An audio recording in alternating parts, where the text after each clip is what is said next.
Hello everyone and welcome to another pre-match live, this time with Christina Gaskin from the Leicester Riders. We'll have a nice chat about the game tomorrow and we'll see what we get talking about. So let us know if you're watching, let us know if you're here, let us know if you want to know anything about the game tomorrow.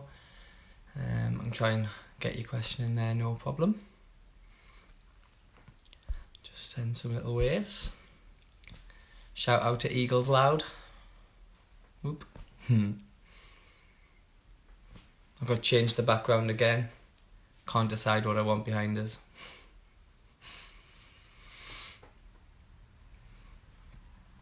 So with Nottingham winning comfortably today, that means we've got to win by 14 points tomorrow in the game against Leicester.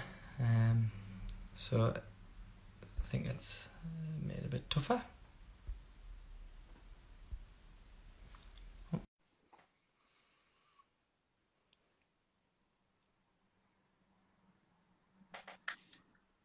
Hello. Hi.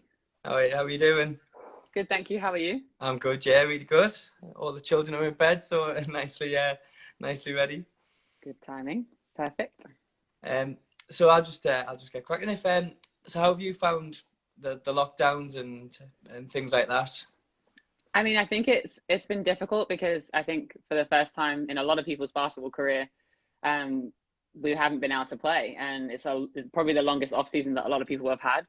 So it was an adjustment, learning to, tailor your workouts to be able to do home workouts or different things to try and, I think, more than just stay in basketball shape, but also to just stay fresh mentally, because as an athlete, you're used to training for a certain amount of hours a day, and then eliminating that part of your life can take quite a toll on people, myself included. So it was definitely a mental adjustment as much as a physical one.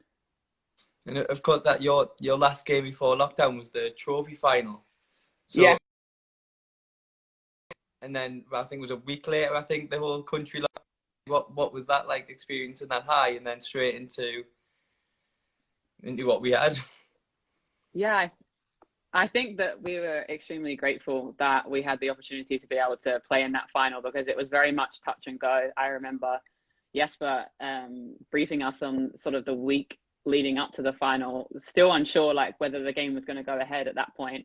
And just to be able to like say that we had a final under our belt that early in the season, and then obviously on top of that to walk away with a victory, I think it was at least a nice way to end on a high note with the team that we had last year. It would have been nice to have gone all the way and maybe, seeing what we could have done in the league. But, as far as most teams were concerned, I think we were probably at more of an advantage, having said that we got to play in a final at that point in the season. So it was definitely a plus. So how excited are you now that the season started and we're a couple of games in? How excited are you and the squad? Yeah, I think that everyone is, like I said, I think the main word is gratitude at the moment. Just knowing that, us ourselves, we've had, periods of isolation or COVID scares where we've had to have tests and sort of wait for those results to come back. So it's very real. And at any point things can change quite quickly. So I think having the opportunity to be in practice, we're very fortunate. Like, obviously we're in a situation where we're attached to the university, and there's very few teams that are allowed to train and practice at the moment. So it's kind of a privilege to be able to be on the court. And then on top of that, to not just train, but also still see the season go ahead and be able to compete. I think everyone, as a primary objective, is just trying to really enjoy it as much as possible. And then obviously on top of that, we want to be successful. But well, you've been very successful so far in the first two games. Mm-hmm. Yeah, we've had a good run so far. I think tomorrow Newcastle will be a really good challenge for us. They've got some, great talent that we've scouted well, and hopefully if we can, run what we've been briefed for tactically, then it'll be a great game on both sides. How did your move to Leicester come about a couple of years ago? Because obviously you've been playing in different countries and college and things like that. So how did it come about? So previous to this, I played in Italy. But I really wanted to return to the UK to be able to study and to do my master's. I was doing marketing consulting at the time, and I felt like there was a couple of things that I wanted to like understand academically so that I could further my own business. And sort of the next logical step for me would be to be able to study and play at the same time. And the best place to do that for me was with the Riders. So yeah, it's been really great. I've been really fortunate to have been on a great team last year, and then again this year to be surrounded by like really talented players. So I consider myself very fortunate in that regard. Obviously, a lot of people are talking about Leicester this season and how well they've recruited and kind of like put a favourites tag on yourselves this season. How does that affect the squad and yourself? I think that across the board, our team's very humble. Obviously, we recognise that we have like tremendous talent, a lot of different positions, but at the same time, talent doesn't win games. Obviously, you've got to put the hard work in. You have to like come to practice, and we have to compete every day. Like no team's going to just hand us the victory. Mm-hmm. And I think that kind of showed in our first two games.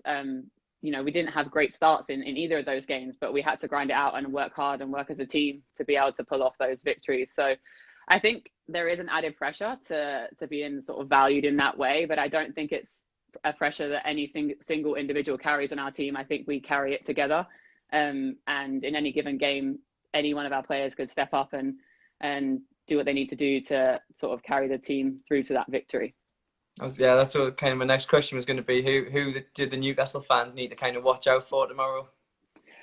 I think someone replied to your story, and I think that one of our biggest strengths is that any one player can step up in any given game. We've got a lot of different people that can score the ball. Myself, I'm more of a role player, so I rely on other people to find me in a position to score. But, you know, obviously we have great strength in Holly Winterburn. We've got Sarah, who was a great scorer for us last year, but then not forgetting the inside presence of Kate and Ella. And you can really go down the bench just because we do have that, you know, depth offensively. So it doesn't sound like a fair fight at the minute. Well, no, I think that, you know, to hand the respect to Newcastle, I think Gorel like had a great season last year in Germany, and she's coming back and doing great things for Newcastle. And then you've also got Coop inside is like a strong inside presence. Stays on the offensive boards. Then you've got like Mante, who is another threat offensively for them. So like it'll be a good battle, I think. Yeah, I think Lisa and Mante coming back for that second game really made a difference against Nottingham for Newcastle. Definitely. So Nottingham won by, I think it was 26 points today. So that means Newcastle to qualify need to win by at least 14, I think it is. Does that again enter the players' heads, or is it just straight kind of win type thing? I mean, myself, I'm not someone that likes to get caught up too much in like the algorithm of like how everything works out. And I think like genuinely for us as a team, like you play the game to win, primarily, and obviously, you know, depending on like what's happening going into that final quarter, I think that's a tactical adjustment that the coach will kind of dictate. That's not something that we as players necessarily need to think about. I think we need to be present in every possession and try and do what we can do to, you know, put ourselves in a good position to win. So you mentioned a few of the Eagles players kind of standing out to you, Alison Gorel and these some things.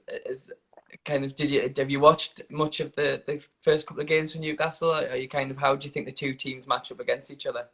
Yeah, we've done a lot in the way of scouting. Looked at like the previous two games that they've played, some of the like offensive, defensive tendencies and actions.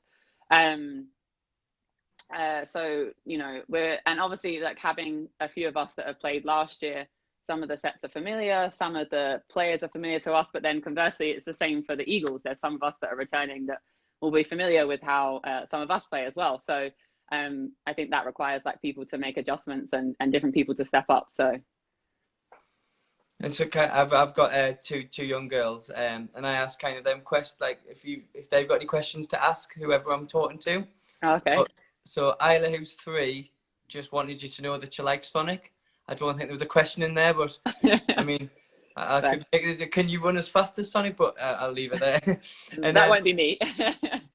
And Eva, who's 7, she asked, why do you play in the number 14? That's a good question. I wish that I had like a better answer than this, but when I played junior basketball, it's the number that I was first handed. And I think just by luck of the draw that I was a bigger player on the team at that time, and the uniforms kind of went in size order. Full team is what I initially played with, and it was what I tried to stick with throughout my playing career. Unfortunately, I don't have a more exciting answer than that. I should have probably thought about something, but yeah, it's just kind of the number I've always played. I think Eva was hoping that it would be a High School Musical link with Troy Bolton's number on the 14. So I think should we just go with that one? Yeah, you can tell her that. It'll probably be I'll tell her that, no problem. So the match tomorrow is tip off at 5:30. Is that right? Yes. Yeah, and it's on the Eagles box office website to stream. Last question then: who's going to win tomorrow? I would be wrong if I didn't support our team. I think that you'd be very surprised if I said anything differently. But no, like I said, I think it's going to be a competitive game. I'm excited. It's a game that we've been looking forward to. So it's anyone's game, but obviously, we're going to do everything that we can to put ourselves in a position to win. Well, I really, really appreciate your time. Thank you very much for coming on to talk to us. Of course. Have a safe trip up north tomorrow. Thank you very much. Have a good game. All right. Thank you very much. Thank you. Bye. Take care.